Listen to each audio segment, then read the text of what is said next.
All right, I just want to take a few minutes this afternoon, and I know that I can see, recognize quite a few of you. You were here for the last session, and so my apologies for being here a second time.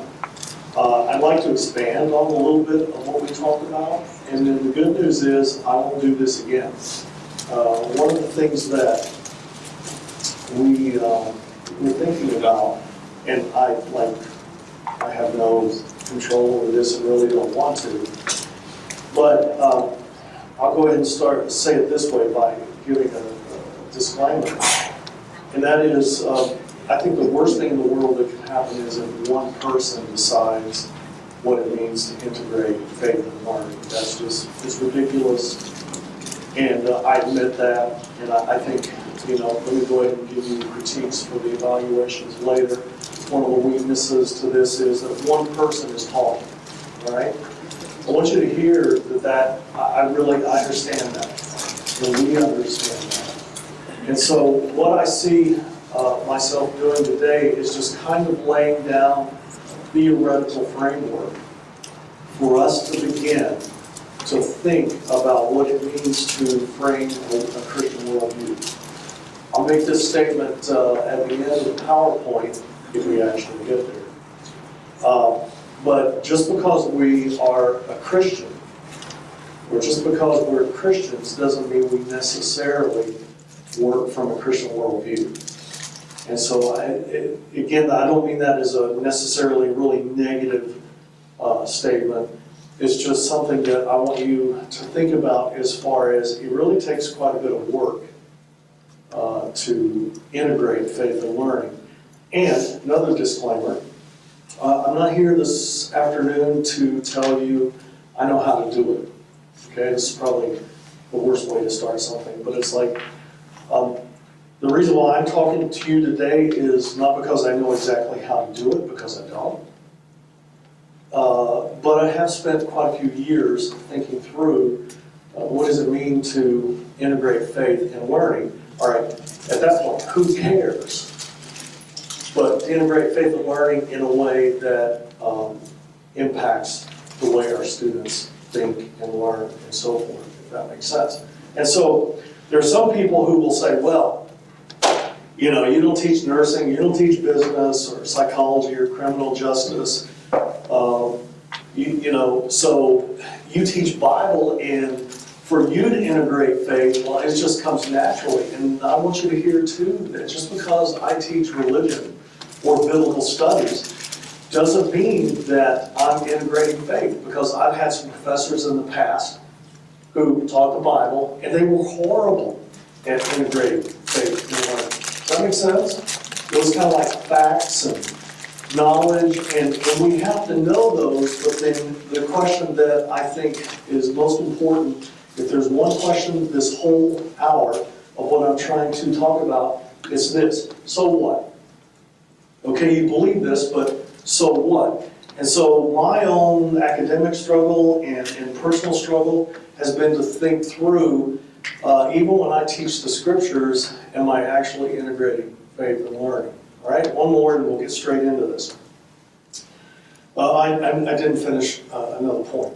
So this is the beginning, kind of laying down a theoretical framework, and then hopefully my vote is that the next time we have a workshop, that it is a communal thing, and we get together and we hear from one another, and that somehow, and this is going to be so much more messy, but somehow together, 30 or 40 of us in the different campuses, everybody hopefully will be involved, and so it's going to be a communal thing. So that means it's going to take a little bit more time, it's going to be messy, and we're going to have disagreements, and you're going to hear me talk about this in just a little bit.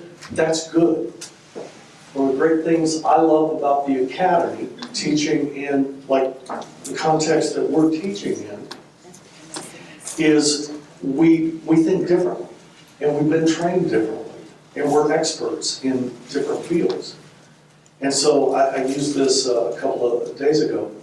I love my church, really enjoy my pastor, But the weakness sometimes to the church is you hear from one person, all right? And that's good, but I also like the idea that we're in the academy so that we hear from many people. So would it be a lot easier for one person to go, this is how we're going to integrate faith and learning, but that's not what we want to do. Plus, and I'll chat this up in just a minute too, that's not the Reformed Christian perspective. The Reformed perspective invites different voices. All right, and then one last thing. Please, if you have any questions, stop me. If I use a word that you're not familiar with, don't sit there and think, I'm the only one who doesn't know this word. Please, hopefully you'll ask questions, disagree, agree, add comments. Don't let me stand up here and talk for 45 minutes by myself, okay? All right? Okay. All right, so what does it mean to frame a Christian worldview?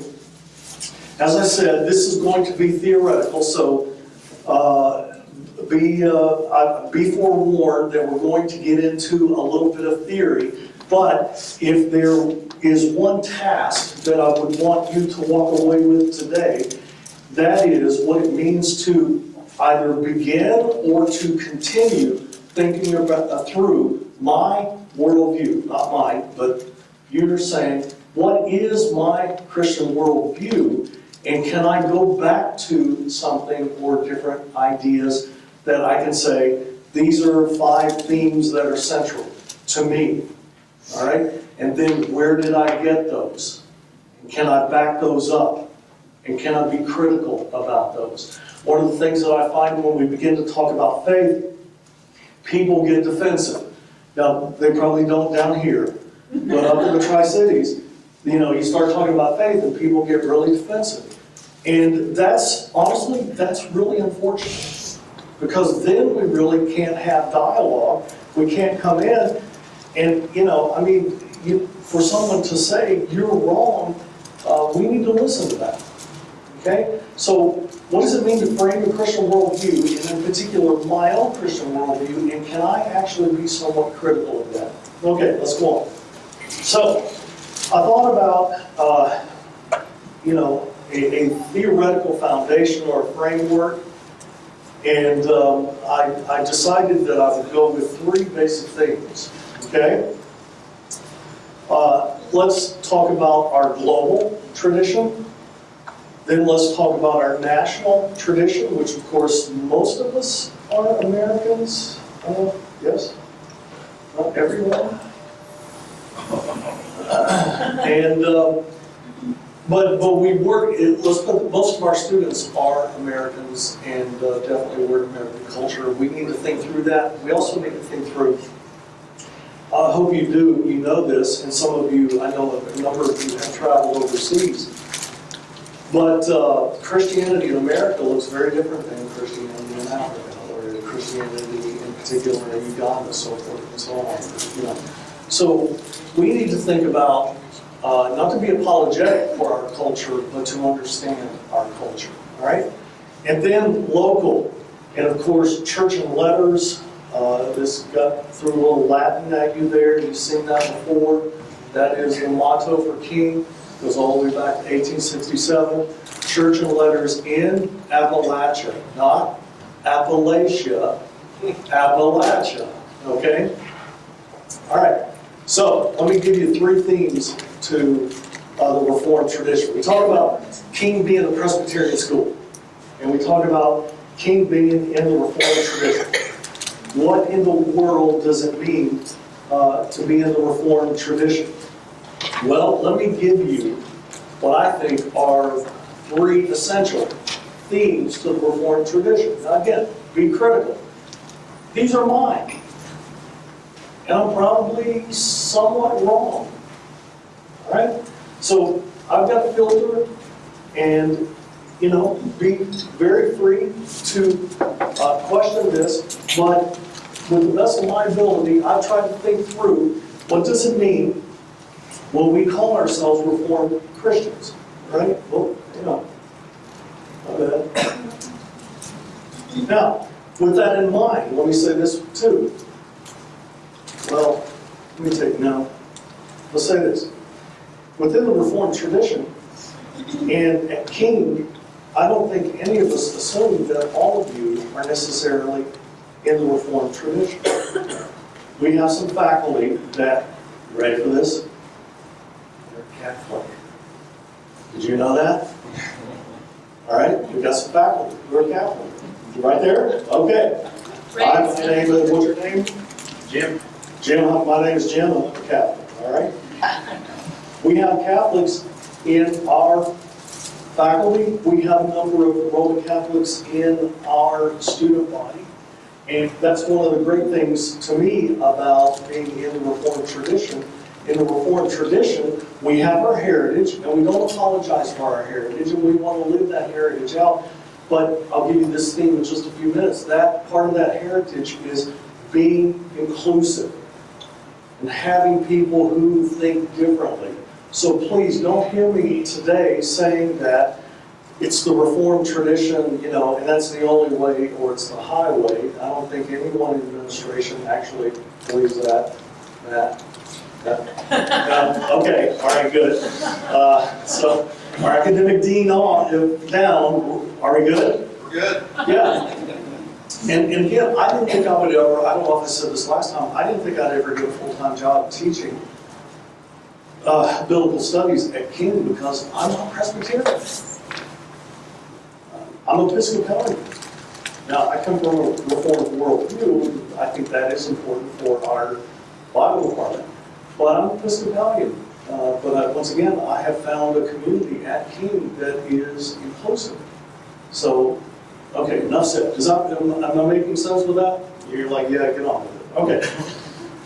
3 themes to the Reformed tradition. First of all, the word glory. What in the world does that mean? And then I've got a quote here, man's and woman's, I added that.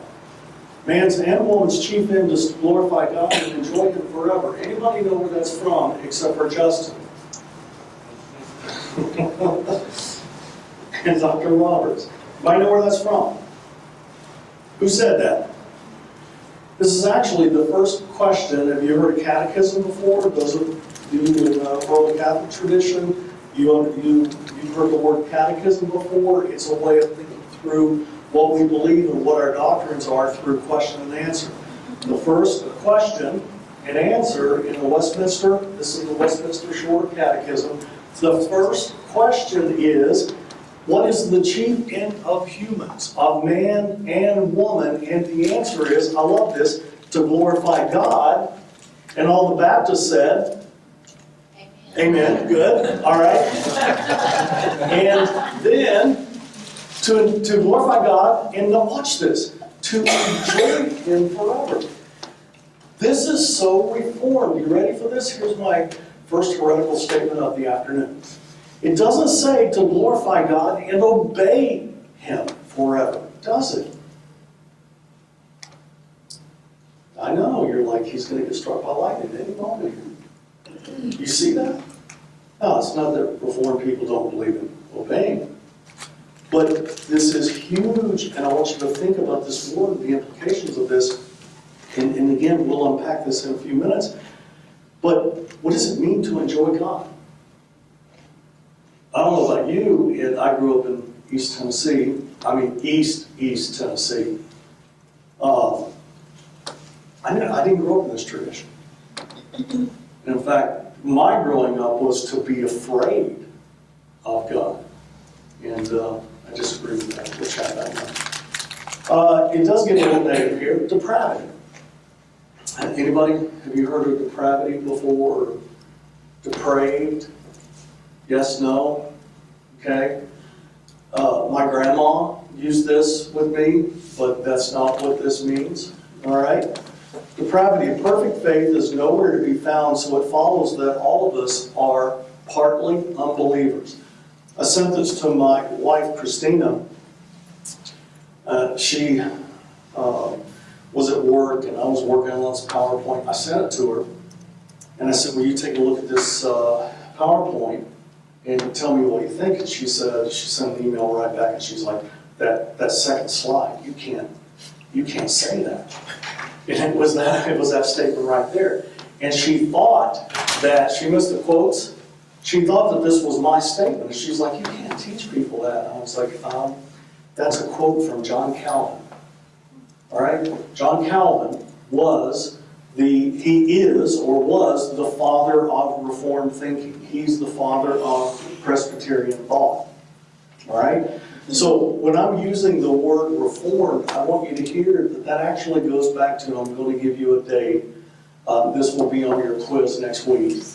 1517. If we had to put a date to what I talked about when I talk about Reform, it would be 1517. Anybody know what happened in 1517? Besides Justin and Matt. I'm just going to eat the rest of the time. Is that when Martin Luther? Yes. Yeah, good. Martin Luther, not King. Martin Luther, although Martin Luther It's on my King. birthday too. Really? October First, Well, you're old, 15, 17. 1516. Showing it off. Really That's good, that's really good. Yeah, you look great. Yeah, Martin Luther went to the internet of his day, which was the church door, nailed up 95 complaints against the Roman Catholic Church. And in the Reformed tradition, there are two important words in the Reformed tradition. He wanted to reform the church. By the way, Martin Luther never wanted to leave the church. That was never his desire. He wanted to reform it. And then later on, those people were called Protestants. And when you hear the word Protestant, I want you to hear the word protest. Okay? So in many ways, the Reformed movement is a critique. And this is why I'm using it under this theme. And part of the critique is to say, and this does become a real difference between Roman Catholics and Protestants. We're not going to get into that today. But I also want you to hear this is a big difference between Free Will Baptists and Southern Baptists. Okay? And that is this. What is wrong with human beings? You know, we're talking about framing a Christian worldview. What is wrong with human beings? Or let me put it this way. This is what I ask our students back at King every semester. 80 kids, 90 kids. They're in the Fine Arts Building. It's their one class talking about the Christian worldview. Are humans basically good or are they basically bad?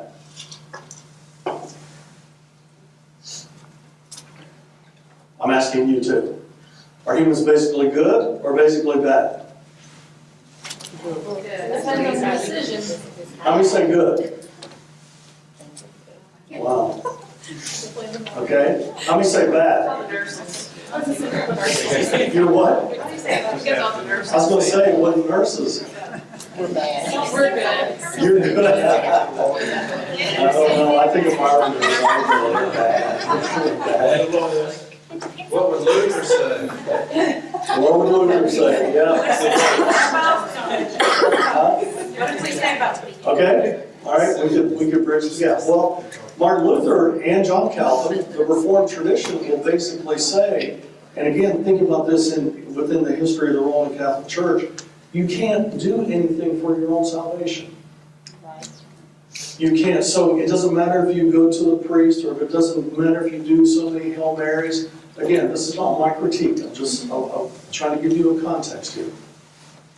It doesn't matter if you do something or don't do something, because in fact all of us are, this is Luther and Calvin, we're all depraved. And depraved doesn't mean we're wicked necessarily. Depraved just means we don't have the ability to respond to God.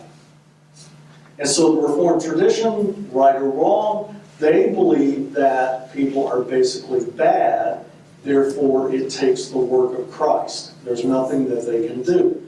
And again, let me take that out of the Roman Catholic Protestant debate. I want you to see that it's within the Protestants too.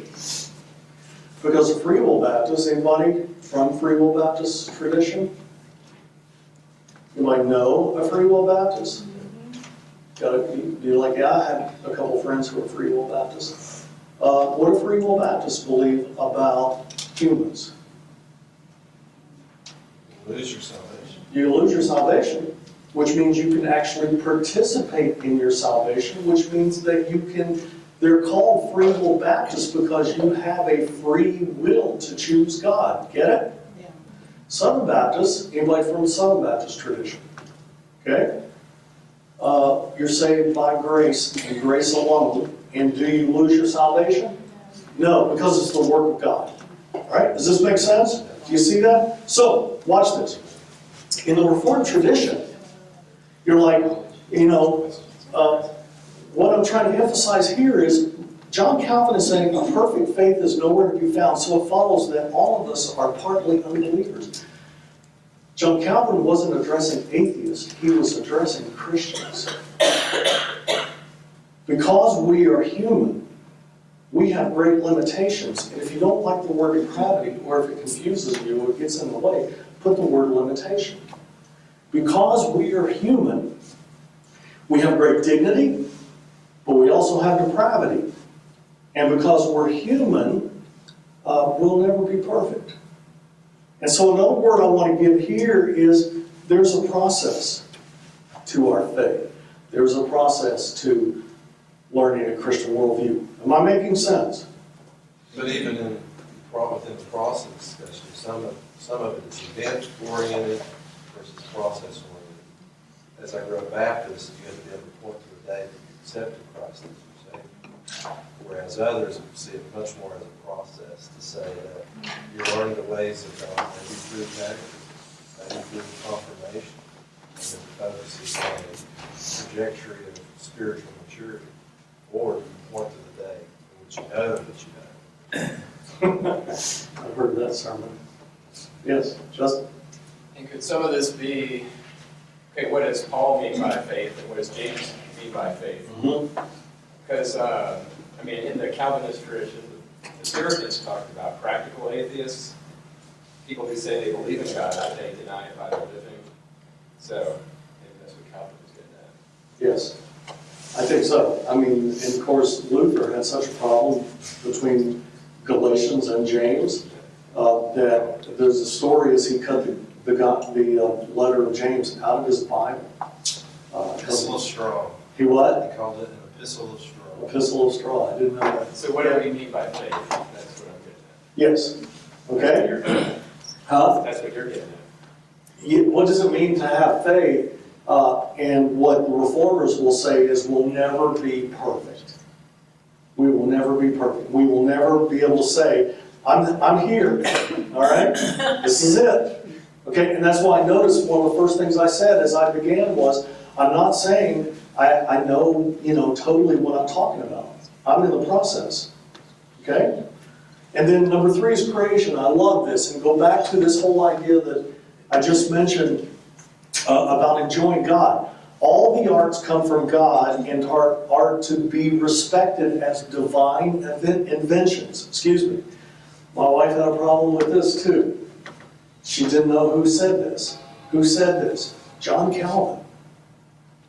And so part of what I want you to see is to be in the Reformed tradition is to understand that, yes, there's depravity in the world, and yes, people do bad things, and there is evil, so forth and so on. We all sin. But everything within creation comes from God. There's nothing, let me put it this way, there's nothing outside the scope of God. Okay? So let that sink in a little bit. There's nothing outside the scope of God. So, hopefully I'll get there at some point. How could nursing be holy? Okay? I don't mean that, because I think it's very holy. How could criminal justice, of all things, how could criminal justice be holy? How about the biggest one of all, science? How what? Or how about the biggest one of all, science? How could science be holy? And most Reformed thinkers would say it all reflects the nature of God. There's no way to get outside of the scope of God. Did you see Contact? That's a great movie. These two concepts side by side. Yes. Okay? All right. Let's drill down, or let's focus just a little bit more. So let's go from Europe to America. What does it mean for you and I to be in the Reformed tradition, if you will, to be a king at least as an umbrella of thinking here in America. Let me give you 3 words here. Inclusion. This is from the current moderator of the Presbyterian Church USA, which King is a part of. The Reformed traditions follow a difficult but an excellent way. When done well, it involves the serious study of Scripture. Amen. It takes the discussions and debates seriously. It takes people seriously, and this is the statement I really want us to look at. It takes people seriously, and it dignifies differences. And so, if you will, when I say that, okay, we'll lay the theoretical foundation, hopefully you'll begin to think about your own personal worldview, maybe in some different ways. But then eventually, it's going to take all of us to come together and say, this is what it means to integrate faith and learning. That one person can't do that. Okay? Then confession. Be careful with confession, because I don't mean necessarily confession as in, going and confessing our sin, but as far as confession related to knowledge. So let me put it this way. Faith is not a blind, irrational conviction. We must know what we believe and the ground on which our faith rests. Do you have a reason for what you believe? When I teach our dear freshman 18-year-old students, I basically tell them, I'm going to just bother you with one question all semester. Okay? And probably at this point, I'd say anywhere from about 50 to 60% of our students come from a faith tradition or place themselves in the faith tradition. That means 40 to 50 don't, right? Which is just radically different from even 10 years ago teaching at King. Here's the question, especially for the ones coming from the religious tradition. Where did you get that? Well, I believe that you should be baptized face forward 3 times in the name of the Father, in the name of the Son, in the name of the Holy Spirit. Some of you are laughing at that. You're like, you got to be kidding. Oh no, there's a whole denomination that believes. Maybe you came from that denomination. All right? Where'd you get that? And see, here's the problem with a faith statement. Notice I didn't say a scientific statement. Here's the problem with the faith statement. It's faith. Okay? Now, that doesn't mean we have to be ignorant. It just means, at least in the Reformed tradition, we have to know, and we have to study, and we have to think. And if I can use this word again, it means that we're critical. Okay?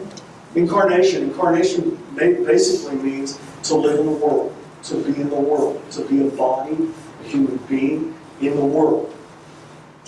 There is not a square inch in the whole domain of our human existence over which Christ, who is sovereign over all, does not cry, mine. This is by a guy that really, it doesn't at this point matter. 100 years ago, he was a Dutch Reformed Christian by the name of Kuyper. He basically says that everything in creation comes back to Christ. And if you want to look this up later on, one of my favorite verses in the New Testament is Colossians 1:16.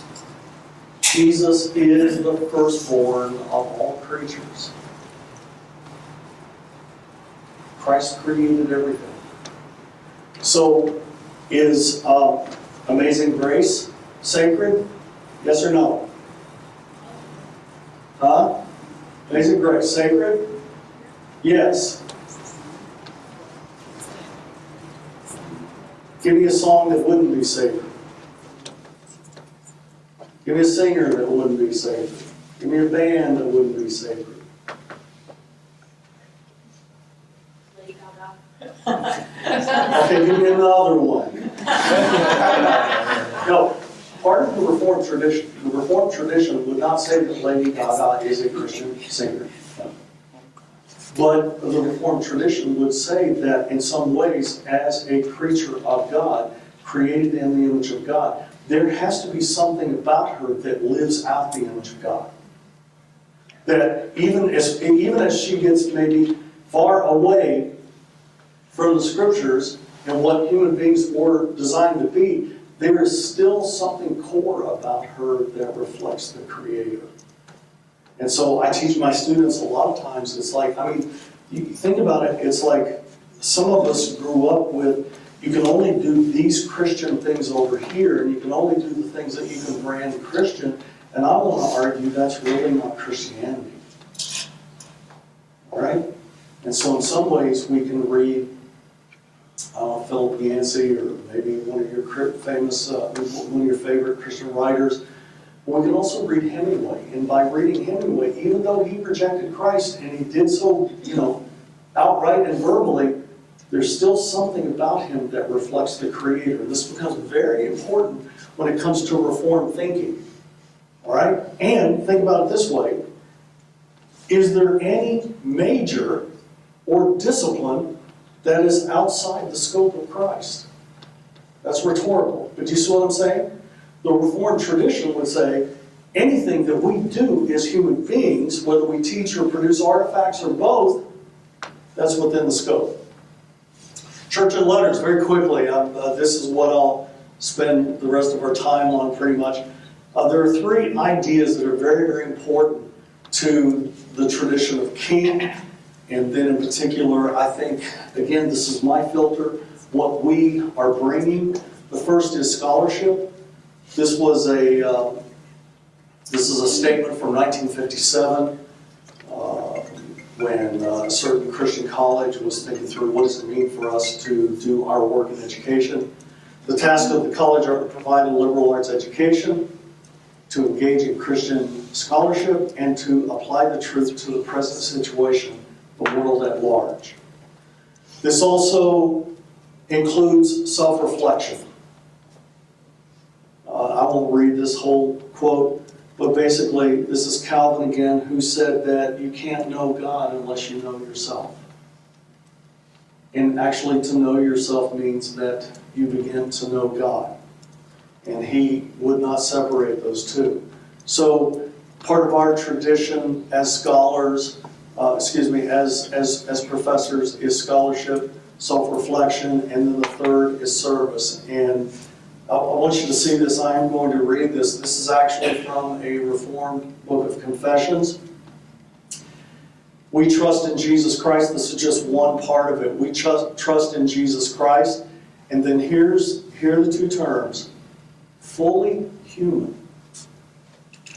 Christ was fully human, which has been scandalous to this day. It's scandalous. One of the major differences between most Christians and Jehovah's Witnesses is the Jehovah's Witnesses believe that he was fully human, but he wasn't fully God. And so this is the core of Christian faith.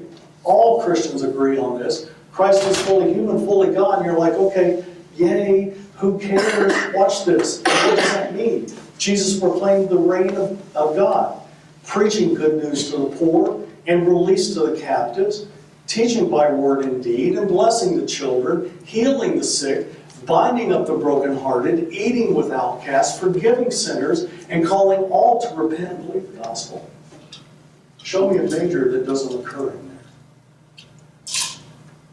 Am I being too simplistic? See what I'm saying? And so there's something to do with, at least in Reformed thinking, all this head knowledge hopefully turns into something that means something, which is service. The kids are quiet. Can we do a quick example of this? Please. So Jennifer Monville, Professor of Criminal Justice, is there any phrase in that piece, almost that creed of that you see in service that speaks to you? Oh yeah, absolutely. Well, I mean, Catherine's thing is going to be the first thing that pops out, but I mean, that's one section of the justice system. It's holding people. And the forgiving thing is what I do specifically is for restorative justice, which there's an unfortunately very small part of the criminal justice system, but quite a bit nonetheless. That's a lens in which Jennifer teaches, not only the concept of the mercy of God.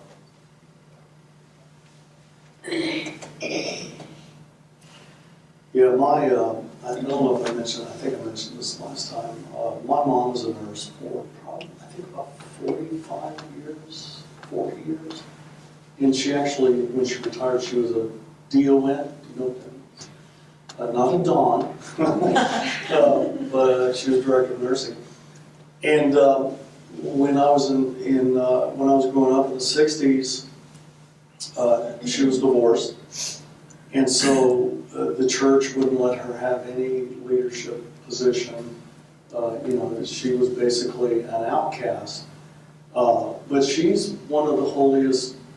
Obviously, it's my mom. I mean, she's one of the holiest women I know because, as a nurse, she never really talked about her faith. But for her, to be a nurse was to bring, think about the word incarnation, to bring the body of Christ to the people that she was working with. And so I kind of grew up with this, if you will, this craziness where my church judged my mom, and yet I felt like she was the one who was actually living out the gospel. Okay? And there you go. In many ways, hopefully this is what true Christianity is.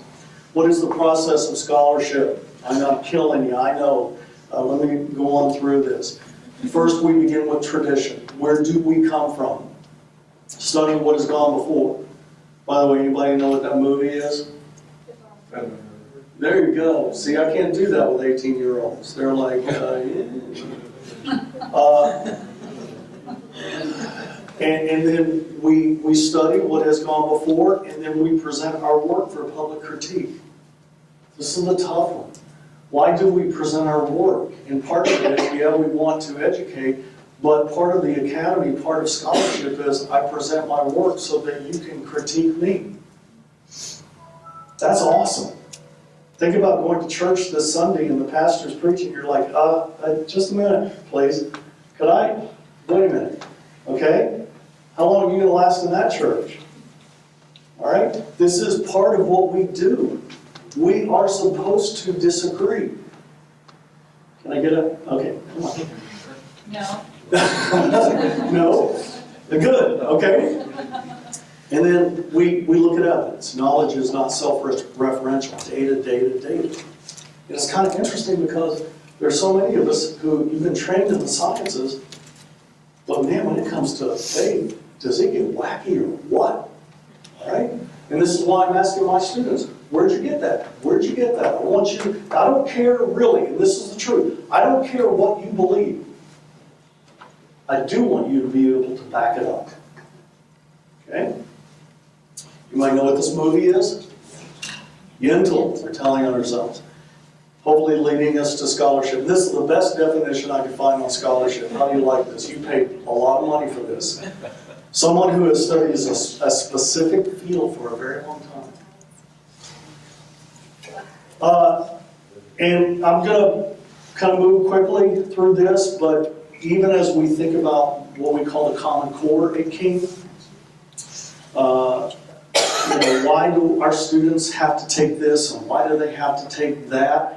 At least in our tradition, if you will, I think we're saying that the goal is to become fully human.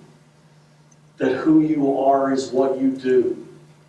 And so therefore to be fully human means that you know a little bit of science and you can actually, I think that's math. I'm less human there.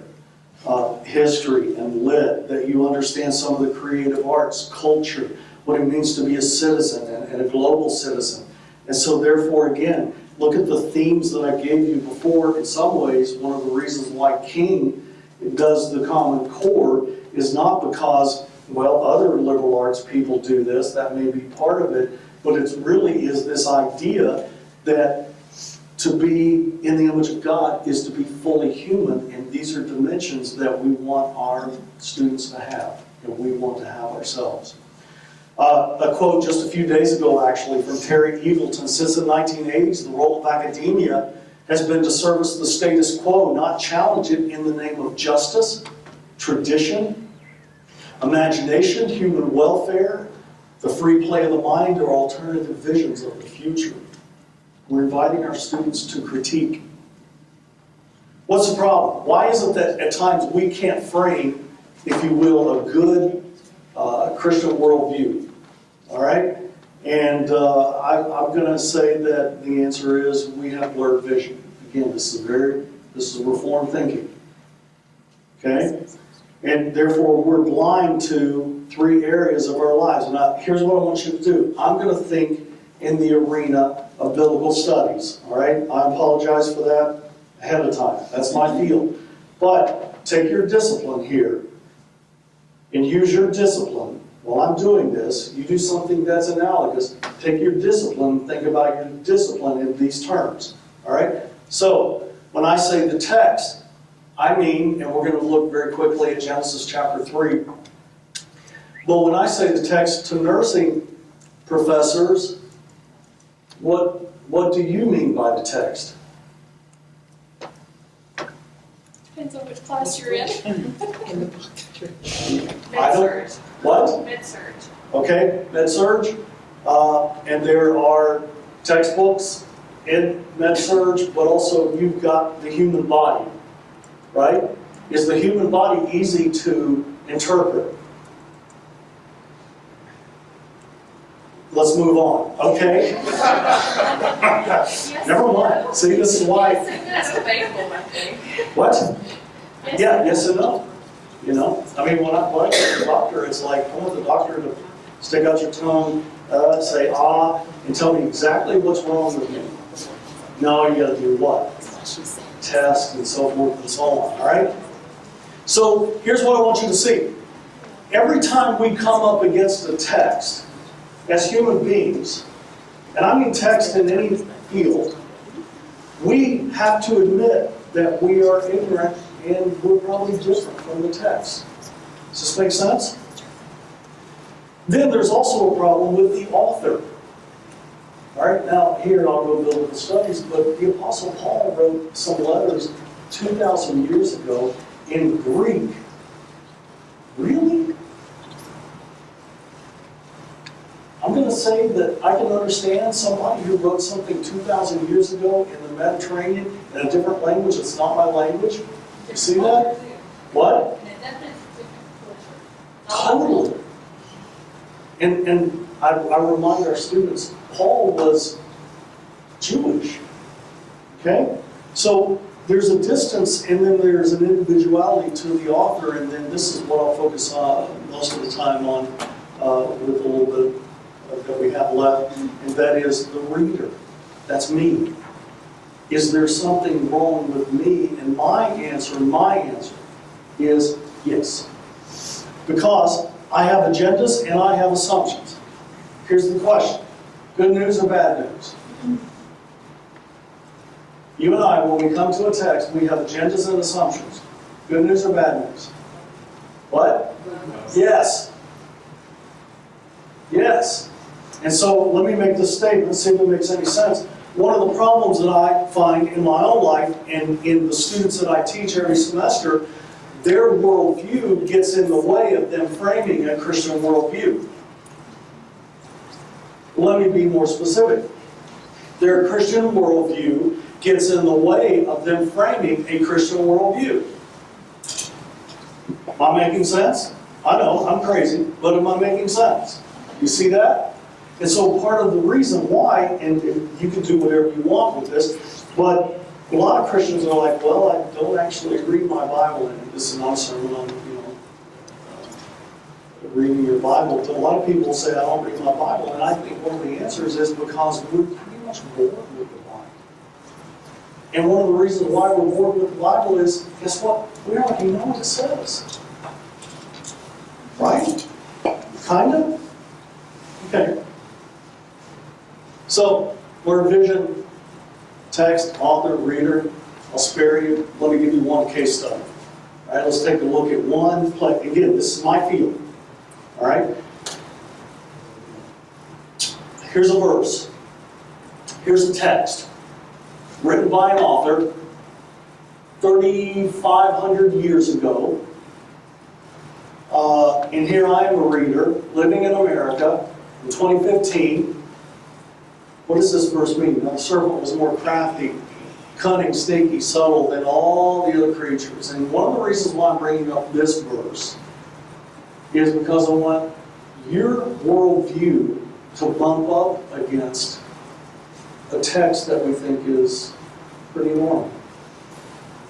Okay? What does this verse mean? Almost every Christian denomination goes back to, this is Genesis chapter 3, goes back to this verse as foundation. So let me ask you a very simple question. Who's the serpent? Devil? How many say devil? Okay? How many say Satan? Okay? Oh, okay. All right. How many say, look, we're in East Tennessee, how many say Satan? Did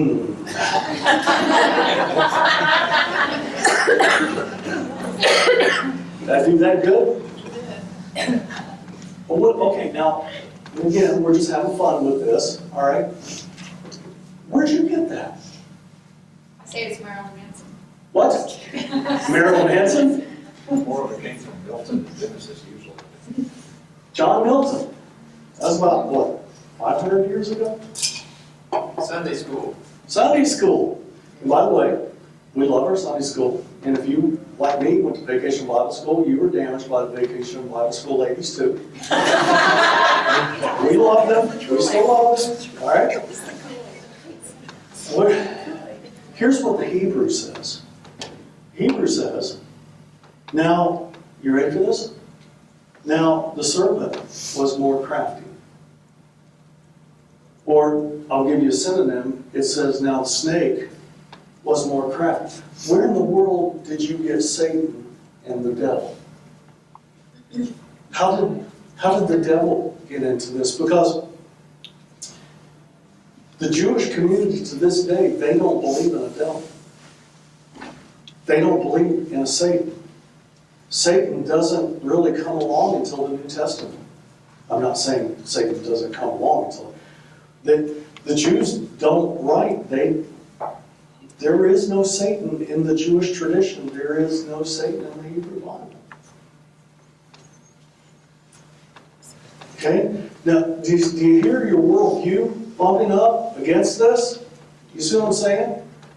And this becomes very important. I'm not saying that we all have to get together and drill down, on one verse, and you're like, well, Don, that's your field. You're supposed to know that. I'm not saying we all have to know this, but I think we need to understand that even as we begin to frame a Christian worldview, already I'm facing limitations. And already one of the reasons why we say Satan is because, and this is good news and bad news, for 2,000 years, someone else has made this decision for you and then passed it on. And so there's a guy by the name of Daniel Dennett who is, he's an evolutionary biologist and very bright man. He's an atheist, so he doesn't agree with us, and we don't agree with him, but he says that religion is a virus. And I think in this audience you understand, I don't mean by virus necessarily something bad. I think it goes further and says a mental disorder. It does. We disagree with him. But I want you to listen to that idea that religion is a virus. So, for instance, how did you come to the faith? And the fact is, what? It was shared. We caught it. And so, one of the things, again, that I try to do with our students is, all right, what does it mean for you to own it and to continue to own it and to be solid in these things? You see what I'm saying? All right? And so part of what here, a lot of times, some of the things that we have in our worldview, we need to rethink, if you will. Okay? So, if there's a problem with reader, text, and author, what's going on? Well, I think we've got to step back and we've got to contextualize this. I'm sorry for the really, really bad map here. Brian didn't help me with this. But this is the ancient Near East. Here was a story that was written 3,500 years ago in the ancient Near East, not our culture, not our world. And the question is, are there serpents in other creation stories? Yep. In fact, somebody said that there are about 300 creation stories that have a serpent in them. By the way, to me, that doesn't mean the Genesis story is not unique. I do believe that it is unique, and I do believe that it is revealed by God. But we still have to understand this within context. And so here's an example. If you lived in Babylon about 3,500 years ago, and you heard Genesis chapter 3, you would hear some echoes. You would recognize a few things. And so anybody want to read this story here? Real quick. Woman or man? Okay, that's actually a Babylonian goddess. Man? You're like, yeah, he's got horns. Okay. Now this is a god. This is a goddess. What's that? Oh my goodness. What's this? This tree of life. And notice, what's that?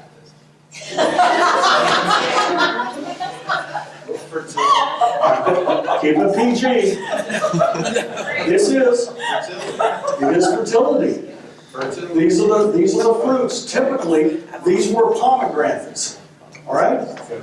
And I talked about this the other day too. Especially in the ancient Near East, which is where Israel is. In the ancient Near East, almost everything that they did involved sexuality. And on the surface, it's like, well, wow, that was a culture that was sex crazed. That's not what maybe they were, maybe they weren't, but that wasn't the issue. The issue was they were always bumping up against infertility. They were always bumping up against death and chaos. And so back in the day, 3,500 years ago, anybody want to take a guess for life expectancy for the man? 89. What? 89? 39. Yeah. Okay. What'd you say? Like late 20s. Yeah, 39 for the man. How about the woman? What? 19. The average woman lived to 19. What? They died in childbirth.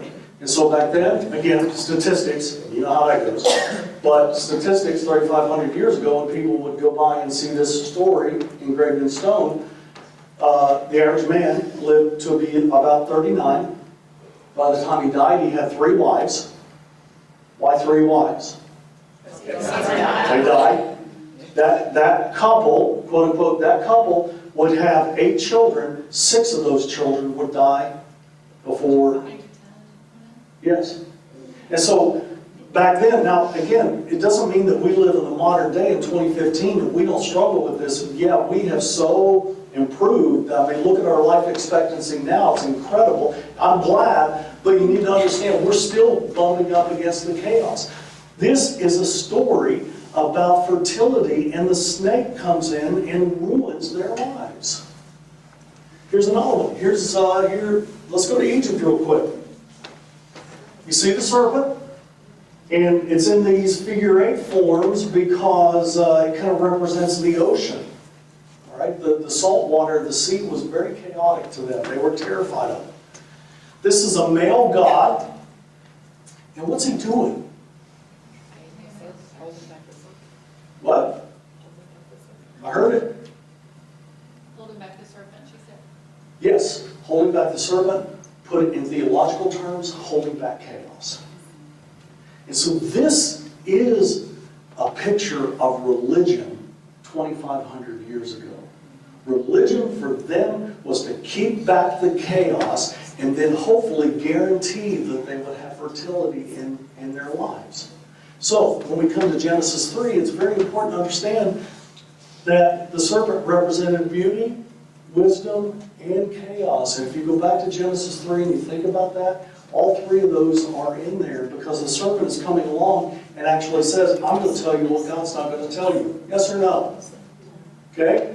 And so there's great wisdom there, but it's wisdom also that's going to end up in chaos. They're going to open their eyes. They're going to see that they're naked. By the way, that's very sexual. Okay? That's a sexual awakening. And then they're going to encounter death. And so, now, if you ask me today, after I said all of that, do I believe that was Satan back then? I can say, yeah, I think that was Satan. And then we have a verse in the book of Revelation, those of us who are Christian, we have a verse that says, the dragon, that serpent of old. All right? And so we have further information to make that decision, but here's what I want you to see. That whole process involves interpretation, discernment, criticism, critical thinking. And so I can come back and say, well, I think that's the serpent, but then I got to go on and on. As we say back on the farm, I had to go around the cow shed on that one to get to the answer. Make sense? Okay? I'm going to skip on here. So, according to the Reformed tradition, here we go. What's wrong with human beings? And let me get somewhat a little bit personal. What's wrong with me? The answer in Reformed thinking is, okay, you're saved by Christ and you're redeemed by Christ. And maybe you have kind of a halfway decent brain, but your vision's blurred. You still have blurry vision. You still have a long way to go. A couple years ago, someone called me a hypocrite, and at first I was really kind of like defensive, and then I was like, no, you're right.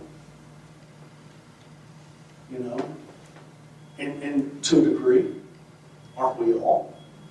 It's the hypocrites that don't think that they're hypocrites that are actually hypocrites. Oh, my head hurts. Okay? In the Reformed tradition, and this is what comes down to, at least, you know, when I'm teaching, I don't assume that my students already see well, and nor, you don't either, do you? And so, the Reformed answer is, I can find it here, the Reformed answer is, to be a Christian, to John Calvin, was to have a change, and what was the change? To put a pair of glasses on so that you can see better. Okay? One last major point.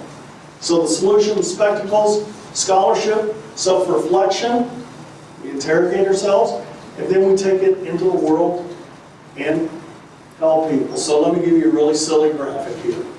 All right? And I can't blame Megan on this one, so this is all mine. What's a silly graphic for, very simple graphic for framing a Christian worldview? How do we go at it? Well, we already come with a certain culture. Good news or bad news? Yes. We all come from a certain tradition, good or bad. Okay? And we all have a particular text. Okay? And again, this is why we need inclusiveness, because one person is dangerous. Okay? Then, notice I didn't put this in a circle, and I didn't put an endpoint on here. This is a process, but in the process, we also need to understand that you and I have great dignity, because we're created in the image of God. You and I have passions, and you know what? I think like nobody else thinks. And you think like nobody else thinks. And at least within the Reformed Christian faith, that's awesome. Okay? And so part of our worldview is, what do you and I bring that nobody else brings? Because every human being has a dignity because they're created in the image of God. What are my passions and what are my questions? I know, at least for me growing up in my tradition, in most cases I was taught to be ashamed of what I was passionate for. That's not Reformed thinking. Then depravity. What are my agendas and my assumptions? What do I want to be true? Most of you kids are scientists to one degree or another. You've heard of a double-blind study? You tell me. I'm in the arts, you know. We don't.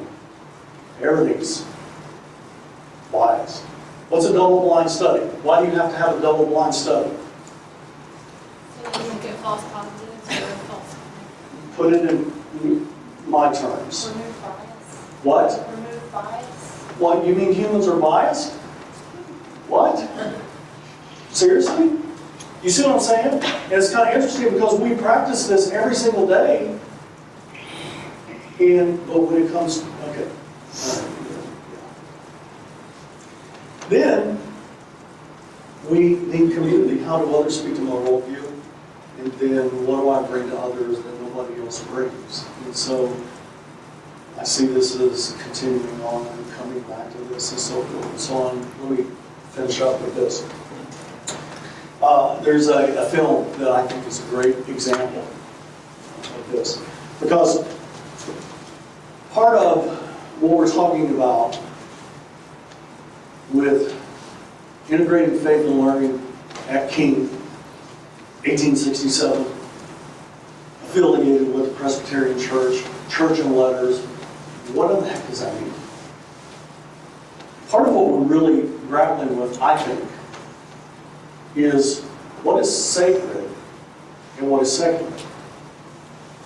And I don't want to get cheesy, and I don't want to, get just make really kind of false connections here. But at least within the Reformed tradition, everything we do can be sacred. Everything can be within the scope of God. And in some ways, sometimes what looks really sacred is not. And what doesn't look sacred, maybe it is. And my example is this film, Babette's Feast. Anybody ever seen this film? Okay, yeah? I think it won Best Foreign Film back in '82. Any of you kids even born by '82? No. Okay. Babette is a French chef, and something happens in her life where she was in Paris and she's kicked out of Paris, has to leave France, and she has to go and live, I think this is in Denmark. And so she's poor, exile, but she's a chef. She goes and lives with these two sisters. There was some kind of a connection. So she goes to Denmark and she lives with these two sisters here. Their father was a preacher, actually a Reformed pastor, who started this community. And they practiced the way that a lot of Christians would practice, but then they were even more strict because they only wanted to do everything that they did, they wanted it to glorify God. All right, go back to my question a long time ago. But it got twisted and it got perverted. Because basically their religion eventually boiled down to you can't enjoy anything in this life. You've got to have, if you will, kind of a, this is sacred, and this is profane, and the sacred and the profane shall never meet. All right? So, Babette, now, these are Reformed people. She's Roman Catholic. She comes, and she's their servant. She does cooking for them.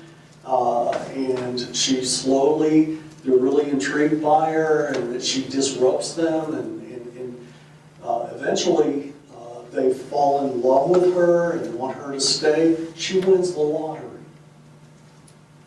back in Paris. So they send her a lot of money. She takes the money, she says goodbye to these sisters, and they think they're never going to see her again. She comes back from Paris.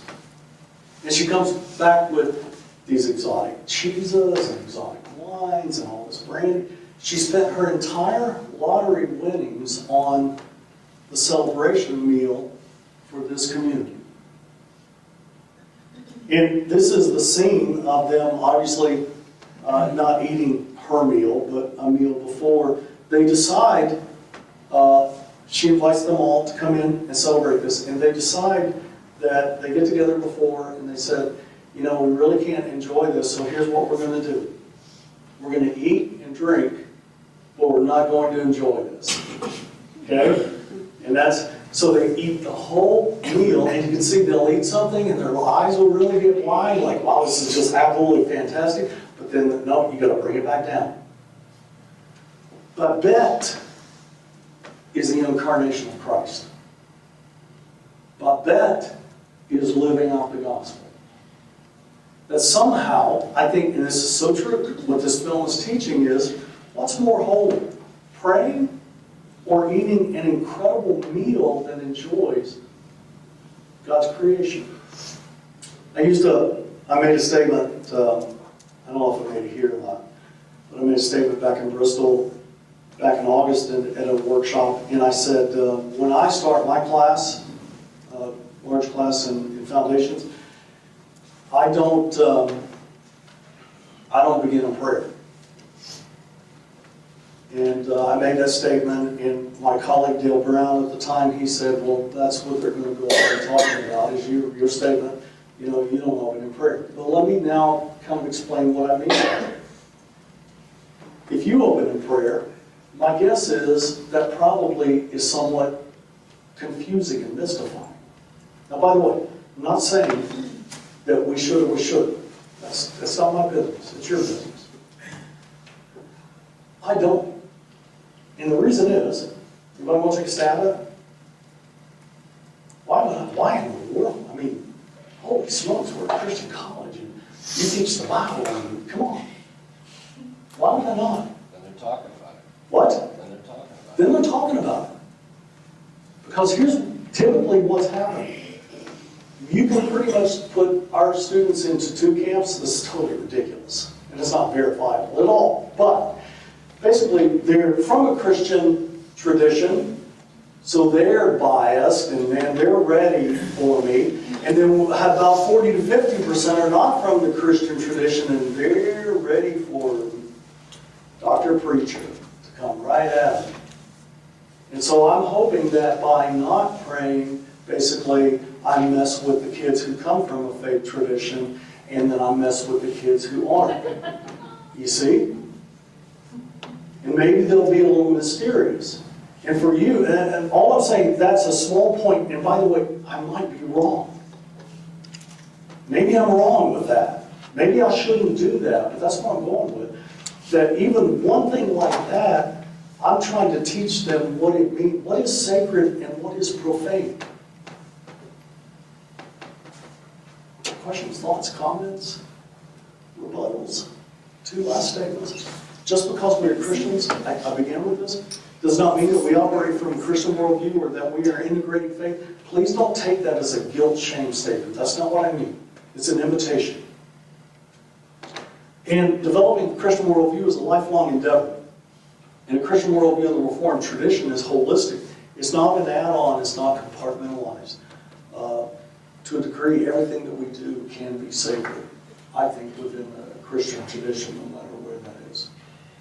Questions, thoughts, comments? I'm done.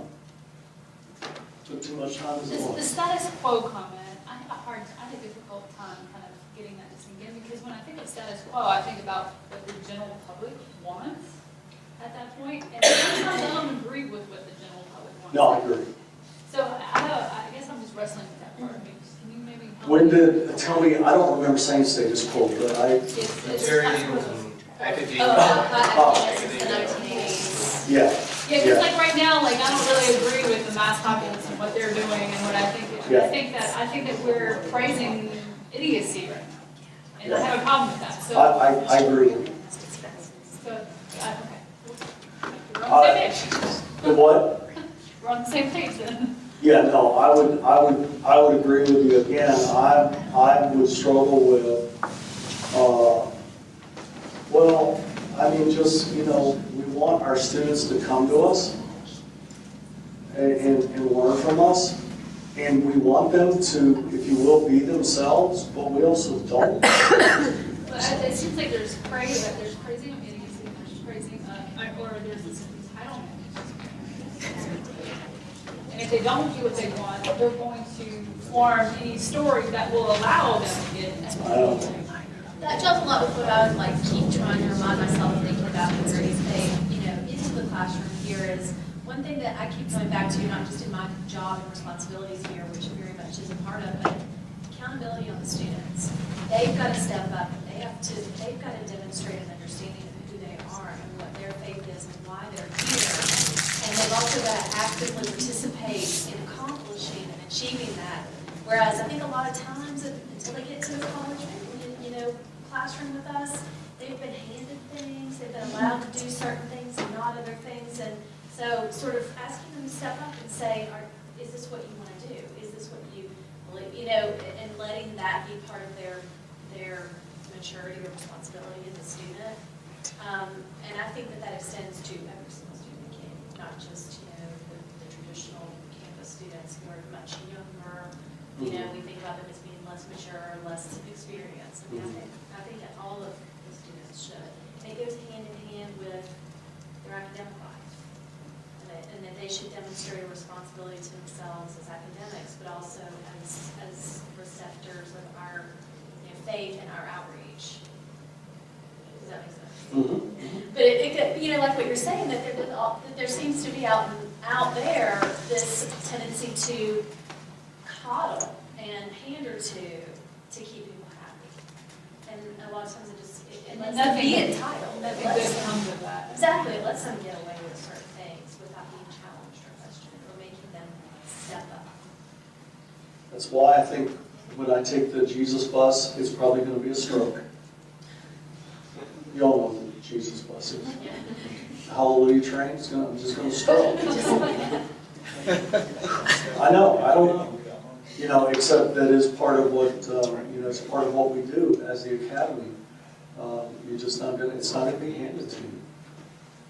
And so we're really, I found myself, I think I agree with you, I found myself just bumping up with a lot of people who are self-entitled.